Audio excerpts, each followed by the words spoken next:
Si Noy ay isa lang pangit na middle school student na total failure sa buhay at kadalasan ay mag-isa lang sa malaking apartment niya. Ang tatay niya ay laging busy sa trabaho kaya si Noy ay palaging pumapasok sa school mag-isa. Buti na lang, may ilan siyang kaibigang nakakasama niya. Sa school, nakasalubong ni Noy ang kaibigan niyang si Haki, isang matabang nerd na sobrang addict sa video games. Pinakita ni Haki kay Noy ang pinakabagong game na matagal na nilang hinihintay. Yung tito ni Haki ay isang game developer kaya may chance siyang maipakita kay Noy yung laro. Excited na nagkwentuhan yung dalawa tungkol sa bagong game nang biglang agawin ng isang babae ang game sa kanila at sinabihan silang pumasok na sa klase. Ang pangalan ng babae ay Cass, at halatang may gusto siya kay Noy, pero sobrang pangit niya para sabihin ito ng diretsahan.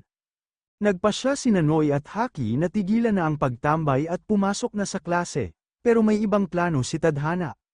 Nakabangga si Noy ng isang napakagandang babae na may mahabang itim na buhok. Pinanood ito ni Cass na may halong selos habang si Noy ay agad na nabighani sa di kilalang babae. Yung babae ay may 2 bodyguards pa, at tinatawag pa nila siyang prinsesa. Bago pa man sila makapagpakilala ng maayos, biglang tumunog ang emergency alarm. Nagkagulo at nagpanik ang lahat habang pinapaalalahanan silang may paparating na panganib at pinapatakbo sila papunta sa mga shelters. Pero si Noy, para siyang baliw kasi parang nudge-enjoy siya sa delikadong sitwasyon. Isang malakas na kidlat ang bumagsak sa lupa at dali-daling tumakbo si Noy papunta sa bubong para saksihan ang paglitaw ng isang nakakatakot na halimaw. Sobrang worried sina Cass at Haki sa kaibigan nila kasi parang sobrang saya ni Noy na may halimaw na sumisira sa lungsod at pumapatay ng mga tao. Sigurado si Noy na hindi sila pupuntahan ng halimaw. Pero pagkapagsabi niya noon, biglang humarap ang halimaw papunta sa school nila. Napanood nilang tatlo, puno ng kaba, habang pinaputukan sila ng halimaw ng isang missile, pero nablock ito ng barrier ng school. Akala ni Noy mamamatay na siya. Pero natuwa siya nang makita niyang gumana pala yung school barrier nila. Ngayon, nakatutok na ang atensyon ng halimaw para sirain ang mismong school nila. Pero hindi na natatakot si Noy. Dumating na ang Saber, ang grupong nakatalaga para humarap sa ganitong klaseng threat. Pinanood ni Noy kung paano inutusan ng leader ng Saber team ang sniper para pabagsakin ang halimaw. Pagkatapos ay sabay-sabay nilang pinutukan ng artillery hanggang tuluyang napatay ang halimaw. Ito ang dream job ni Noy. Gusto niyang maging isang blade ng Saber balang araw. Bumalik na sila Noy at ang mga kaibigan niya sa klase matapos mapanood ang pagkatalo ng halimaw. Doon, nabanggit ni Haki na may nangyari kay Noy's mom dahil sa mga halimaw kaya sobrang obsessed si Noy na sumali sa Saber kahit na parang suicidal na siya. Pagpasok nilang tatlo sa klase, sinermonan sila ng teacher nila dahil hindi nila pinansin yung mga sirena.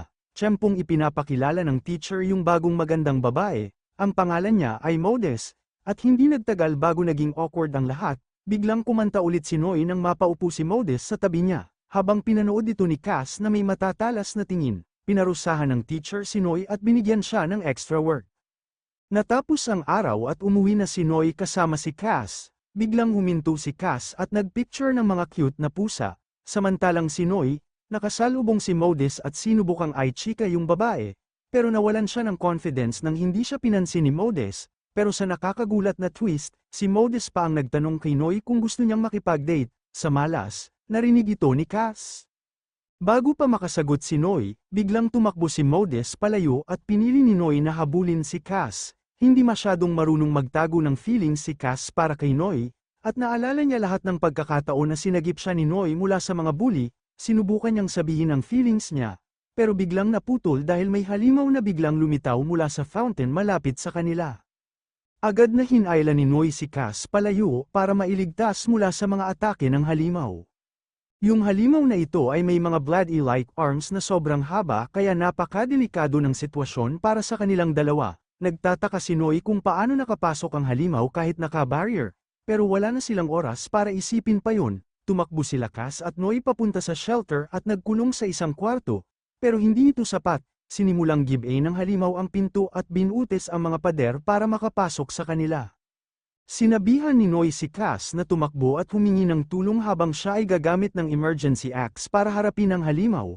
Ayaw iwan ni Cass si Noy, pero wala silang choice, nakapagbigay si Noy ng sapat na space para makatakbo si Cass habang todo hampas siya ng axe parang baliw. Nakalayo si Cass at nakatakbo papunta sa ibang estudyante. Pero biglang nakatutok sa kanya ang halimaw, halos malapitan ng mapatay si Cass. Pero hinarang ni Noy ang mga blade ng halimaw gamit ang kanyang axe. Nakatakbo si Cass at naiwan si Noy na lumalaban mag-isa. Para sa isang weakling na middle schooler, sobrang galing ni Noy na hindi siya namamatay agad. Kahit ilang beses siyang tinarget ng mga deadly attacks ng halimaw, nakakailag at nakakalaban siya. Pero naubusan din siya ng swerte nang ibagsak siya ng halimaw sa bakod, pakonti na lang, gutay-gutay na sana siya. Pero biglang naputol ang kamay ng halimaw, tinaga ito ng isang invisible blade. Doon napansin ni Noy na may blade ng saber na dumating at pinatay ang halimaw para iligtas siya. Binigyan siya ng fighter ng isang kakaibang medicine capsule para sa sugat niya. Pero parang hindi naman niya kailangan, lalong nagkagulo nang biglang tumayo ulit ang halimaw at hinatak pa ang helmet ng blade. Walang nakakagulat, si Modus pala ang nasa likod ng maskara. Nagulat si Noy nang makita siya. Pero hindi pa tapos ang laban. Tinangka ni Modus na itaboy ang halimaw, pero nasaksak siya sa proseso. Wala nang ibang magawa si Noy kundi gamitin ang espada ng babae para tapusin na ang halimaw. Sinaksak ni Noy ang espada sa likod ng halimaw, at pinanood niya habang tuluyan itong namatay.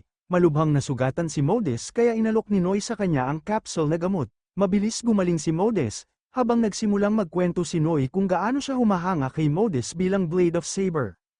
Pagkatapos gumaling ni Modus, agad siyang nagbanta kay Noy na huwag siyang magkalat tungkol sa nangyari.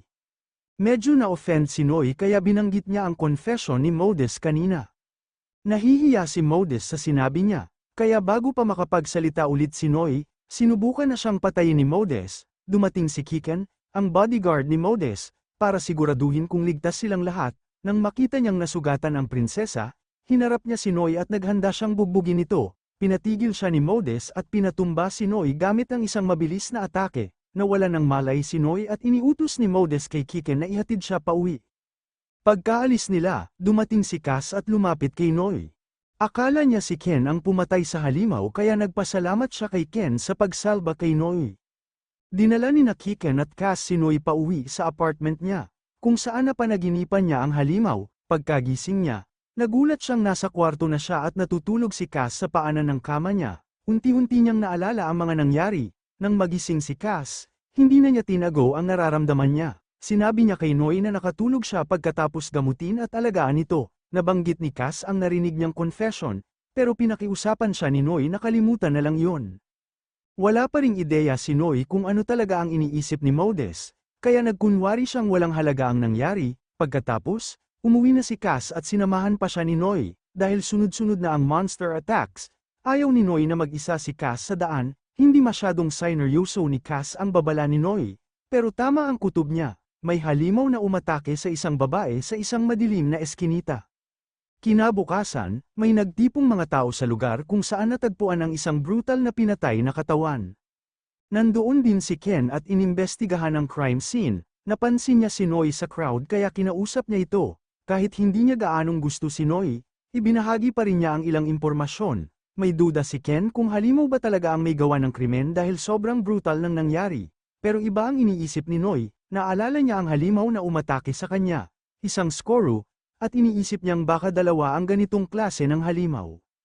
Pagkatapos makita ang crime scene, dumiretso si Noy sa school kung saan pinuntahan siya ng student president na si Chinu. Pinapasumite na sa kanya ang schoolwork niya.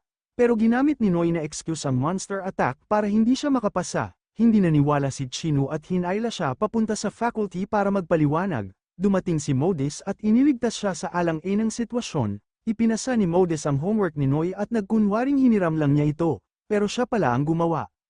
Nagtaka si Noy kung bakit tinulungan siya ni Modus.